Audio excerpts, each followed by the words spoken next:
உங்களுடைய மனதார முருகனை கண்ணை மூடிக்கொண்டு கண்களின் உள்ளே முருகப்பெருமான் கொடுக்கும் நேரில் உங்களுடைய கண்களினுள்ளே முருகப்பெருமான் தெரிய வேண்டும்.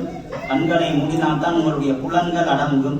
ஆகையினாலே அனைவர்கள் கண்களை மூடிக்கொண்டு சரவண பவ மந்திரத்தினை உச்சாரணம் செய்து கொண்டு அந்த சரவண பவ மந்திரத்தினை உச்சாரணம் செய்து முடிந்த பிற்பாடு கண்ணை திறந்து முருகப்பெருமானை அனைவரும் தரிசனம் செய்து கொள்வீர்கள். ஓம் சரவண பவாய நமஹ.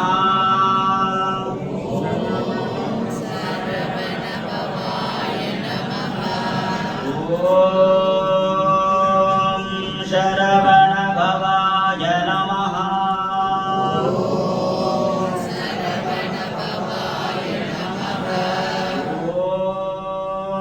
ஓம் சரவண பவாய நமஹ.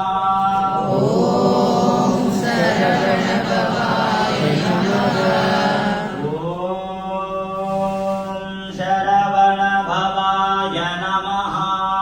ஓம் சரவண பவாய நமஹ. ஓம்